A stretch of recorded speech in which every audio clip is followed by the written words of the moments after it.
அல்ஹம்துலில்லாஹ், புகழ் அனைத்தும் அல்லாஹ் ஒருவனுக்கு உண்டாகட்டுமாக. அல்லாஹ்வினுடைய அளப்பெரும் கிருபையினால் 16ஆம் நாள் தராவி தொழுது இருக்கிறோம். இதை காட்டிலும் நான் பார்க்கின்ற பொழுது நாளைய தினம் இருக்கிறது, ஒரு சிறப்பான தினமாக இருக்கிறது. பிறை 17 பத்ரு சஹாபாக்கள் தினமாக இருக்கிறது. ஆகையினால் நாளைய தினத்தில் அந்த பத்ரு சஹாபாக்கள் தினத்தில் தொழக்கூடிய ஒரு வாய்ப்பை நழுவ விட்டுவிட வேண்டாம். மற்றவர்களுக்கும் எத்தி வையுங்கள். சிறப்பான நாள் பிறை 17 பத்ரு சஹாபாக்கள் தினமாக இருக்கிறது. அன்றைய தினத்திலே பயான் கிடையாது. அவர்களுக்காக 313 பத்ரு சஹாபாக்களுக்காக யாசின் ஓதி துஆ செய்யப்படும்.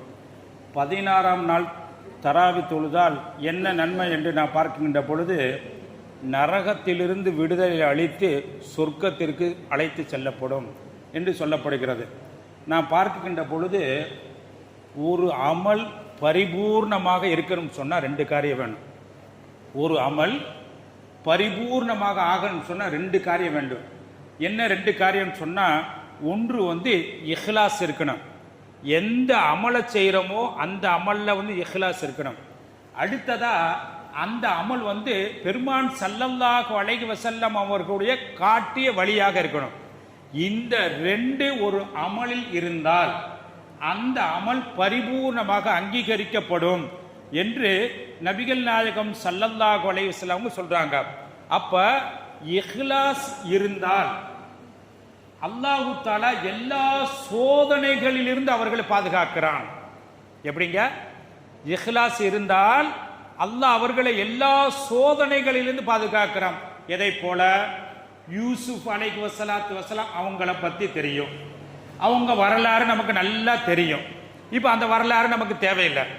அந்த யூசுப் அலைஹி வஸலாத்து வஸலாம் அவங்க கிணத்துல போட்டாங்க, எவ்வளவு பெரிய கஷ்டத்திற்கு சிரமத்திற்கு ஆளானாங்க. ஆனா அவங்கள்ட்ட இருந்த அந்த இஹ்லாஸ், இன்னும் நிறைய வரலாறு இருக்கு. அவங்க அந்த இஹ்லாஸ் அவங்களை எப்படி ஆக்கிருச்சு? உயர்ந்த அரசராக ஆக்கிருச்சு. எப்படிங்க? அவங்களுக்கு அந்த சோதனை, கஷ்டம், சிரமம் அல்லாஹ் எப்படி ஆக்கிட்டா? ஒரு அரசர் ஆக்கிட்டான். என்ன காரணம்? அவங்கள்ட்ட இருந்த அந்த இஹ்லாஸ். அப்ப ஒரு மனிதர்களிடத்தில் இஹ்லாஸ் இருந்தால் சோதனைகள், கஷ்டங்களிலிருந்து அவரை நீக்குவது மட்டுமல்ல, அவருடைய அந்தஸ்தவே உயர்த்திவிடும் என்பதற்கு யூசுப் அலைஹி வஸலாத்து வஸலாம் அவங்களுடைய வரலாறு நமக்கு தெரிகிறது. காரணம் என்ன? அதை பற்றி அல்லாஹ் சொல்லுகின்ற பொழுது, இன்னஹு மின் இபாதினல் முக்லஸீன், அல்லாஹ் தஆலா அந்த இஹ்லாஸை தான் பார்க்கிறான் என்று நாம பார்க்கிறோம். அதே போல நாம பார்க்கின்ற பொழுது சைத்தான் இருக்கானே, சைத்தான் அல்லாஹ்ட்ட என்ன சொல்லிட்டு வந்தான்? சைத்தான் நான் எல்லா மனிதர்களையும் வழிகெடுப்பேன். என்ன சொல்லிட்டு வந்தான்? எல்லா மனிதர்களை வழிகெடுப்பேன். ஆனால் ஒரே ஒரு கண்டிஷனை சொன்னான். எப்படி சொன்னா? இல்லா இபாதிக்கல் முக்லஸீன், யார் இஹ்லாஸாக இபாதத் செய்கிறார்களோ, இஹ்லாஸாக அமல்கள் செய்கிறார்களோ அவர்களை தவிர. அப்ப இஹ்லாஸாக அமல் செய்தால் அவர்களை என்னால் கெடுக்க முடியாது என்று சைத்தான் அல்லாஹ்விடத்தில் சொல்லிட்டு வந்திருக்கிறான். அப்ப நம்ம பார்க்கின்ற பொழுது இஹ்லாஸ் என்பது நமக்கு என்ன செய்கிறது? தேவையாக இருக்கிறது. அதுதான் முக்கியமாக இருக்கிறது. அதே போல நீங்கள் பார்க்கின்ற பொழுது ஜாகிர் இப்னுல் ஹராம் என்ற நபி தோழர், அவர் ஒரு கிராமத்துல தான் வசிச்சுக்கிட்டு இருக்காங்க. அப்படி கிராமத்துல இருந்து ரசூல் ஸல்லல்லாஹு அலைஹி வஸல்லம் அவங்கள பார்க்கறதுக்காக வருவாங்க. அப்போ வர்றப்ப சும்மா வர மாட்டாங்க.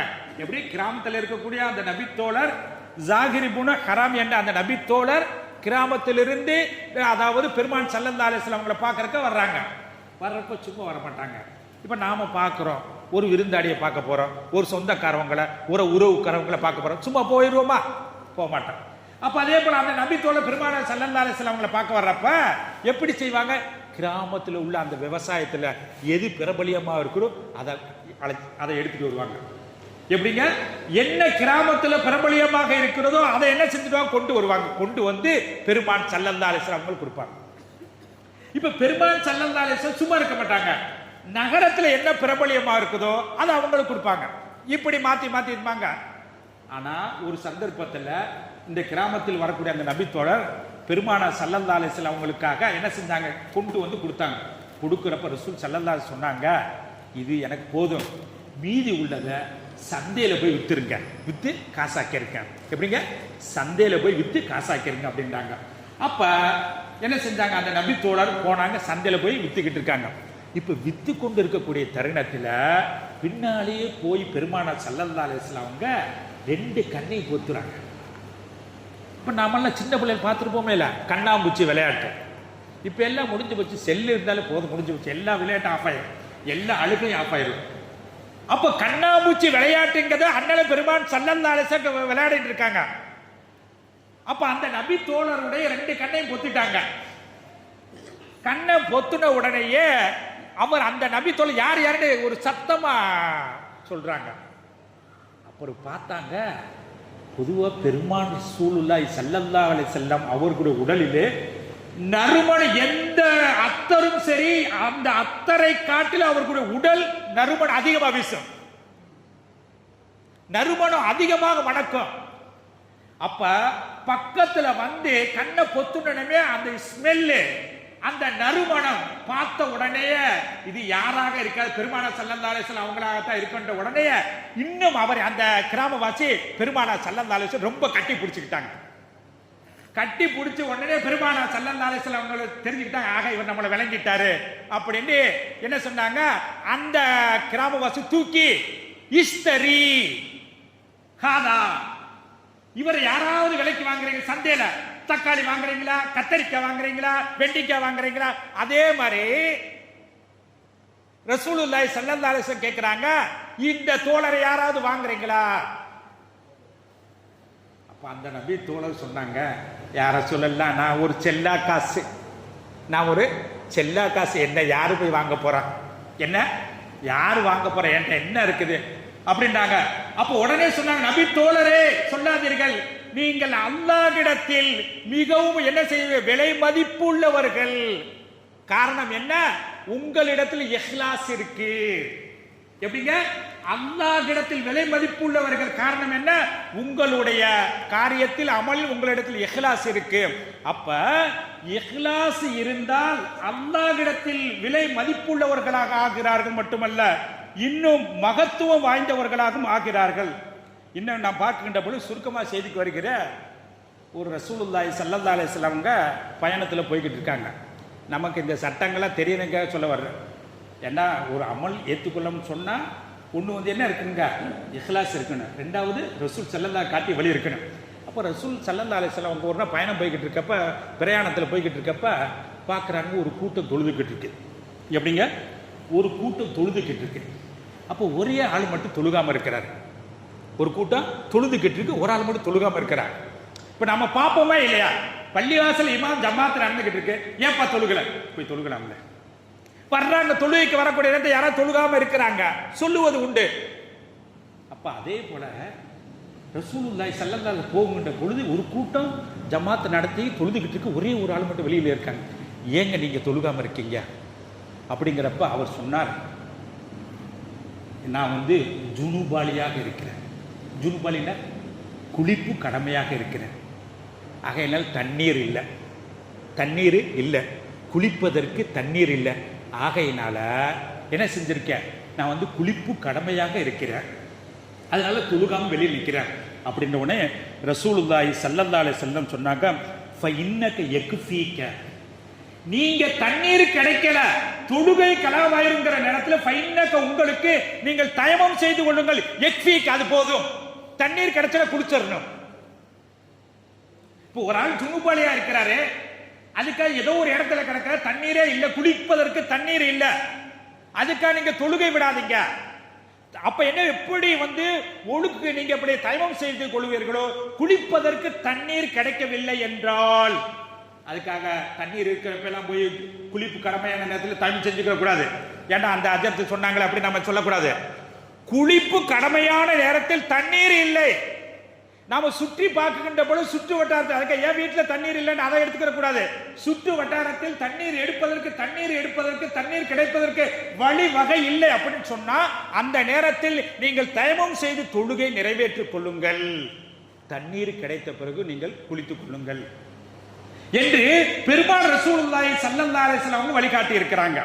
அப்ப ஒரு அமல்ல வந்து பெருமான சல்லல்லாஹு அலைஹி காட்டி இருக்கணும், இஹ்லாஸ் இருக்கணும். இன்னும் ஒரே ஒரு செய்தியோட நிறைவுக்கு வருகிறேன். பொதுவா அன்னைக்கு பாருங்க, கடைசி 20 வந்துட்டா பிரச்சனை வரும். என்ன வரும்? வித்ரு வாஜிப முன்னாடி தொழுகலாமா பின்னாடி தொழுகலாமா? வித்ரு வாஜிப பின்னாடி தொழுகலாமே, கடைசியில் கியாம் இல்ல அப்படின்னு ஒருத்தவங்க சொல்லுவாங்க. சில பேர் சொல்லுவாங்க முன்னாடி தொழுதலாமேம்பாங்க. என்ன சட்டம்? எதற்காக? இந்த வழிகாட்டு ஒரு அமல் என்பதற்கு 2 இருக்கணும் கேட்க ஒரு செய்திக்காக சொல்ல வரையா? அப்ப ரசூலுல்லாஹி ஸல்லல்லாஹு அலைஹி வஸல்லம் நமக்கு தெரிய வேண்டும் என்பதற்காக தோழர்கிட்ட கேட்கிறாங்க. அபூபக்கர் ரலியல்லாஹு தஆலா கேட்கிறாங்க, அபூபக்கரே நீங்க வித்ரு வாஜிப் எப்ப தொழுகுவீங்க? வித்ரு வாஜிப நீங்க எப்ப தொழுகுவீங்க அப்படின்னு கேட்கிறப்ப அபூபக்கர் ரலியல்லாஹு தஆலா சொல்றாங்க, இஷாவுடைய தொழுகை முடிந்தவுடன் நான் வித்ரு வாஜிபை தொழுகுவேன். பொதுவா வித்ரு வாஜிபுடைய நேரத்தை நம்ம தெரிஞ்சுக்கணும். இஷாவிலிருந்து கடைசி இரவு வரைக்கும் வித்ரு வாஜிப் தொழுகலாம். இது நமக்கு ஆகமாக்கப்பட்டிருக்கிறது. அப்ப அபூபக்கர் ரலியல்லாஹு சொல்றாங்க, இஷா தொழுகை முடிஞ்ச உடனே நான் வித்ரு வாஜிபை தொழுதுருவேன். உமர் ரலியல்லாஹு தஆலா கேட்கிறாங்க, நீங்க வித்ரு வாஜிபை எப்ப தொழுவீங்க? அப்ப சொல்றாங்க, ஆகிருல் லைல், இரவுனுடைய கடைசியில நான் தொழுகுவேன். இப்ப 2 குழப்பமா இருக்கு. ரசூலுல்லாஹி ஸல்லல்லாஹு அலைஹி வஸல்லம் ரெண்டு மாதிரி இருக்குங்கிற எப்படி சொல்றாங்க பாருங்க. அதாவது உமர் ரலியல்லாஹு தஆலா அவங்க வந்து என்ன செய்றாங்க, அவங்க வந்து கடைசியில தொழுகிறாங்க. என்ன செஞ்சாங்க? அது ஒரு என்ன செஞ்சாங்க, ஒரு நமக்கு வந்து ஒரு மகத்துவம் நினைச்சு தொழுகிறாங்க. ஆனா அபூபக்கர் ரலியல்லாஹு தஆலா அவங்க தொழுகிறான்னு சொன்னா இதுதான் பேணுதல். எப்படிங்க? காரணம் என்ன? நான் இஷா தொழுக முடித்த பிறகு வித்ரு வாஜிப் பிறகு நான் தொழுகிறேன்னு சொன்னா அது வரைக்கும் நான் உயிரோட இருப்பேன் என்று சொல்ல முடியுமா? அப்படி ஒரு ஆள் வந்து வித்ரு வாஜிபை பிற்படுத்தி அதற்கு முன்பாக ரூஹு பிரிந்து விட்டால் அல்லாஹ்விடத்தில் வித்ரு வாஜிபை பற்றி கேள்வி கணக்கு கேட்கப்படும். தொழுதுட்டா சரியா பெறும். ஆகையினால் எல்லாம் வல்ல அல்லாஹ் தஆலா செய்யக்கூடிய அமல்களில் இஹ்லாஸ் உள்ளதாகவும் அந்த அமல் பெருமான் ஸல்லல்லாஹு அலைஹி வஸல்லம் காட்டிய வழியாக இருக்கக்கூடிய பாக்கியத்தை அல்லாஹ் தஆலா தந்தல் புரிவானாக.